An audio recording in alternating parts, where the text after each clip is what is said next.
Students, this is Deepak Tiwari और ज्ञानदीप की latest video series में आप लोगों का स्वागत है। जैसा कि आप जानते हैं, हम लोग नेशनल इनकम की यूनिट्स पे इस समय वर्क कर रहे हैं और आपको उसके लिए काफ़ी कुछ अच्छे से प्रिपेयर करवाया जा रहा है। हमने ऑलरेडी उसकी रिगार्डिंग कुछ वीडियोज़ बनाई हुई हैं। अभी तक हम लोग नेशनल इनकम के डिफरेंट मैथड्स को डिस्कस कर रहे थे।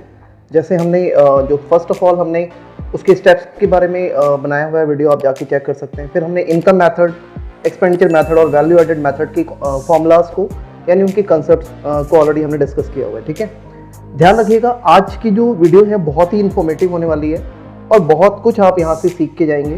तो मैं चाहता हूँ कि बिना स्किप किए हुए आप पूरी वीडियो देखें, क्योंकि आज की वीडियो आपके लिए वाकई बहुत वैल्यूएबल है। मैं आपको बता दूँ, ऑलवेज एग्जाम में नेशनल इनकम निकालने के लिए ही नहीं आता है। समटाइम वो आपको नेशनल इनकम ना निकालने के बदले कुछ और भी डिफरेंट चीज़ें निकलवा सकता है। यानी नेशनल इनकम को तो आप जानते ही हैं कि हम NNPFC कहते हैं, यानी net national product at factor cost. Suppose अगर आपको एग्जाम में वो gross national product at market price या फिर net domestic product at market price, अगर इस तरह से टर्म्स को कैलकुलेट करने के लिए बोले तो आप कैसे करेंगे? उसके लिए आपको सीखना होगा कन्वर्जन मैथड, यानी आपको कैसे कन्वर्ट करना है ये आपको आना चाहिए। ठीक है, इसके साथ साथ आज की इस वीडियो में हम लोग डिस्कस करने वाले हैं वैल्यू एडेड के बारे में। और वैल्यू एडेड का मतलब आपको बता दूं, अगर हमारी सेल्स यानी हमारी फर्म की सेल्स अगर उसकी परचेजेस से ज़्यादा होती है देन वो आपका वैल्यू एडेड कहलाता है। तो आज की वीडियो बहुत आप ध्यान से देखिएगा। बिना देरी किए हम लोग स्टार्ट करते हैं, क्योंकि हम लोग नेशनल इनकम के चैप्टर पे काम कर रहे हैं और आज हम लोग डिस्कस करने वाले हैं हाउ टू कन्वर्ट NNPFC यानी net national product at factor cost, यानी कि नेशनल इनकम को अगर हमें कन्वर्ट करना हो तो हम कैसे करेंगे। आपको बता दूं इसकी कुछ स्टेप्स हैं। जैसे अगर आपको ग्रॉस से नेट बनाना है तो आपको डेप्रिसिएशन माइनस करना होगा। ठीक है, डेप्रिसिएशन को हम क्या बोलते हैं? Consumption of fix capital. और अगर आपको नेट से ग्रॉस बनाना है तो आप डेप्रिसिएशन यानी कंजम्पशन ऑफ फिक्स कैपिटल को प्लस करेंगे। ठीक है, अगर आपको MP से FC बनाना है यानी मार्केट प्राइस से फैक्टर कॉस्ट, तो ध्यान रखिएगा आपको NIT यानी कि नेट इनडायरेक्ट टैक्स माइनस करना होगा। ठीक है, और अगर आपको ठीक अपोजिट FC से MP बनाना है तो सेम NIT आप क्या करेंगे? प्लस करेंगे। ठीक, नेक्स्ट है आपका डोमेस्टिक से नेशनल। अगर आपको घरेलू आय से राष्ट्रीय आय बनानी है यानी डोमेस्टिक से नेशनल बनाना है तो आप NFIA प्लस करते हैं यानी net factor income from abroad. But अगर हमें अपोजिट नेशनल से डोमेस्टिक पे जाना है तो हम क्या करेंगे? NFIA को माइनस करेंगे। ठीक है, तो ध्यान रखिएगा, हमने यहाँ पे स्टेप्स को सीखा कि कैसे हम NNPFC में जो डिफरेंट टर्म्स होती हैं उसको कैसे कन्वर्ट करते हैं। ठीक है, मैं आपको एक छोटा सा एग्जांपल यहाँ पे लेके बताता हूँ। सपोज हमें कैलकुलेट करना है GNP-MP और हमने ऑलरेडी NNPFC कैलकुलेट किया हुआ है, यानी हमने नेशनल इनकम निकाली हुई है। अब हमें क्या चाहिए? GNP-MP। तो सबसे पहले आप यहाँ पे देखिए, आपको नेट से क्या बनाना है? ग्रॉस। तो नेट से ग्रॉस बनाने के लिए क्या करेंगे आप? आपने देखा नेट से ग्रॉस बनाने के लिए हम डेप्रिसिएशन प्लस करते हैं, तो आपको यहाँ पे डेप्रिसिएशन ऐड करना होगा। नेक्स्ट आपको नेशनल से क्या बनाना है? नेशनल। तो नेशनल से नेशनल यानी कि कोई चेंजेस नहीं करोगे। देन आप FC से क्या बनाने वाले हो? MP। तो FC से MP बनाने के लिए हम क्या करते हैं? NIT plus. तो हमें यहाँ पे नेट इनडायरेक्ट टैक्स को प्लस करना होगा। तो ठीक है, आपने देखा, इस तरह से आपको यहाँ पे काम करना होगा, तब आप यहाँ पे प्रॉपर तरीके से कन्वर्ट कर पाएंगे। ध्यान रखिएगा, अभी हम सिर्फ और सिर्फ कॉन्सेप्ट डिस्कस कर रहे हैं, प्रैक्टिकल प्रॉब्लम्स अभी हमने नहीं एक्सप्लेन की है। उसके लिए हम अलग से डिफरेंट वीडियोस लेके आने वाले हैं जिसके बारे में आपको एक्सप्लेन किया जाएगा प्रॉपर तरीके से। जो भी हमने कॉन्सेप्ट डिस्कस किए हुए उनको बहुत अच्छे से आपको एक्सप्लेन किया जाएगा, तो आप जरूर देखिएगा, मिस मत कीजिएगा। अभी फिलहाल हम सिर्फ कॉन्सेप्ट डिस्कस कर रहे हैं। ठीक है, तो आपने कन्वर्ट करने के बारे में सीखा। नेक्स्ट हम another important topic value added. मैंने आपको पहले ही बताया कि वैल्यू एडेड का मतलब होता है कि अगर एक फर्म की सेल्स उसकी परचेजेस से ज्यादा है तो वो आपका क्या कहलाता है? वैल्यू एडेड कहलाता है। अगर हम फर्म X की वैल्यू एडेड को कैलकुलेट करना चाहें तो क्या तरीका बनता है? सबसे पहले total sale by firm X। ध्यान रखिएगा, जितनी भी फर्म X की सेल है सबसे पहले आप उसे दिखाएंगे। इसमें प्लस करना है आपको change in stock. Change in stock के बारे में बता दूं, अगर आपको चेंज इन स्टॉक नहीं दिया रहता है तो closing stock of firm X minus opening stock of firm X, यानी चेंज इन स्टॉक निकालने का फॉर्मूला क्या है? Closing stock minus opening stock. ठीक है, तो आप यहाँ पे चेंज इन स्टॉक प्लस करेंगे। इसके बाद आपको माइनस करना है purchase by firm X from house hold. ध्यान रखिएगा, फर्म X के द्वारा हाउस होल्ड से जो भी परचेजेस की गई हैं माइनस करनी होंगी।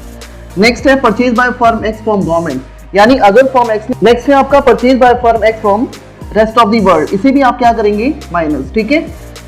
इसके बाद नेक्स्ट है इंपोर्ट बाय फर्म एक्स, यानी अगर हमारी फर्म एक्स इंपोर्ट करती है फॉरेन से कुछ भी चीजें तो वो आप क्या करेंगे माइनस, ठीक है।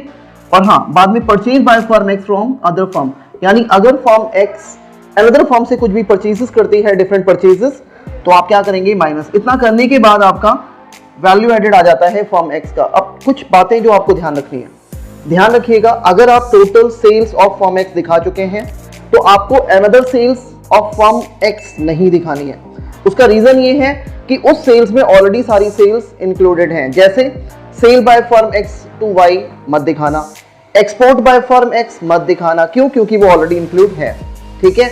और हाँ, अगर total sales of firm X के बदले में अगर आपको domestic sales of firm X दिया होता तब आप ये different kind of sales of X include करते, यानी आप उसको वहां पे ऐड करते, ठीक है। तो आपको ध्यान रखना है, फर्म एक्स की टोटल सेल्स में से चेंज इन स्टॉक प्लस करोगे और जितनी भी डिफरेंट परचेजेस हैं फर्म एक्स के द्वारा वो माइनस होंगी, और देन आप जाके यहाँ पे वैल्यू एडेड कैलकुलेट कर पाएंगे, ठीक है। तो आपने वैल्यू एडेड कैलकुलेट करने का एक तरीका देखा, एक और तरीका भी है वैल्यू एडेड निकालने का। डिपेंड करता है कि आपको डाटा क्या दिया हुआ है, टर्म्स क्या दी हुई है, उसके अकॉर्डिंग आप वैल्यू एडेड का कॉन्सेप्ट या फॉर्मूला अप्लाई करने वाले हैं। तो एक अनदर कॉन्सेप्ट वैल्यू एडेड का, अगर हमें यहाँ पे वैल्यू एडेड निकालना है तो हम क्या करेंगे, सबसे पहले सेम आप टोटल सेल्स दिखाओगे, देन आपको यहाँ पे प्लस करना है चेंज इन स्टॉक, देन आप यहाँ पे प्लस करेंगे सब्सिडी और टोटल करके आप यहाँ पे दिखाएंगे, देन आप माइनस करोगे परचेज ऑफ इंटरमीडिएट प्रोडक्ट। यानी कि ध्यान रखिएगा, परचेज ऑफ इंटरमीडिएट प्रोडक्ट का मतलब ये है कि जो भी हम इंटरमीडिएट प्रोडक्ट्स यानी रॉ मटेरियल वगैरह परचेज करते हैं वो हमें माइनस करना है। और अगर आपको परचेज ऑफ इंटरमीडिएट प्रोडक्ट दिया हुआ है तब आप कोई भी परचेजेस नहीं लोगे, लेकिन इन केस मैंने यहाँ पे ऑन लिखा हुआ है, अगर हमें परचेज ऑफ इंटरमीडिएट प्रोडक्ट नहीं दिया तो इसके प्लेस पे हम परचेज ऑफ रॉ मटेरियल इसे माइनस करेंगे, परचेज ऑफ मशीनरी इसे भी माइनस करेंगे, और फाइनली इस पर्टिकुलर फिगर में से आप माइनस करने के बाद जो निकाल के आएंगे वो आएगा आपका GVAMP, यानी कि इसको हम बोलते हैं gross value added at market price. इसको हम हिंदी में कहते हैं बाजार कीमत पर सकल मूल्य वृद्धि। ध्यान रखिएगा, ठीक है। अगर आपको GVAMP के बदले NVAMP बनाना है यानी ग्रॉस से नेट बनाना है, तो फिर से अगेन वही, ग्रॉस से नेट बनाने के लिए क्या करते हैं, डेप्रिसिएशन माइनस, ओके। तो हमने यहाँ पे क्या किया, अगर आपको ग्रॉस से नेट बनाना है तो आपको पता है डेप्रिसिएशन माइनस करना पड़ेगा, तो GVAMP में से हमने डेप्रिसिएशन को माइनस किया और हम यहाँ पे NVAMP कैलकुलेट कर पाते हैं। NVAMP का मतलब हुआ net value added at market price, यानी बाजार कीमत पर शुद्ध मूल्य वृद्धि, ओके।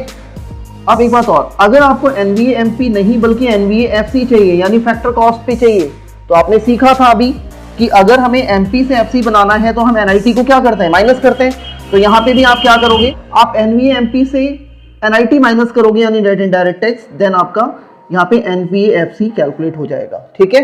तो ध्यान रखिएगा, आपको एग्जाम में कुछ भी निकालने के लिए बोले, अकॉर्डिंग टू दिस कॉन्सेप्ट आप इजीली समझ पाएंगे आपको क्या निकालना है, GVAMP निकालना है, NVAMP निकालना है या NVAFC निकालना है।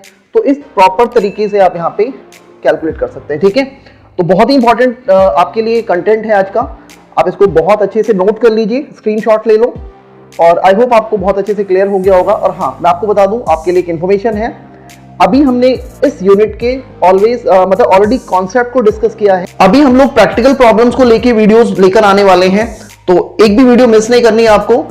अगर आप चैनल पे फर्स्ट टाइम हैं तो डेफिनेटली सब्सक्राइब करें, क्योंकि इस तरह की वैल्यूएबल कंटेंट आपको मिलने वाला है। और अगर आपको ये वीडियो पसंद आई तो डेफिनेटली लाइक करें। और हाँ, आने वाली जो भी वीडियोस हैं जो प्रैक्टिकल प्रॉब्लम्स को लेकर के बनने वाली हैं इन डिफरेंट कॉन्सेप्ट्स को लेके, तो आप जरूर देखिएगा, मिस मत कीजिएगा। और इस तरह के वैल्यूएबल कंटेंट को आप अपने फ्रेंड्स को भी शेयर करें, इन वीडियोस को शेयर करें ताकि वो भी इस तरह का बेनिफिट ले सकें। आज के लिए इतना ही, थैंक यू वेरी मच।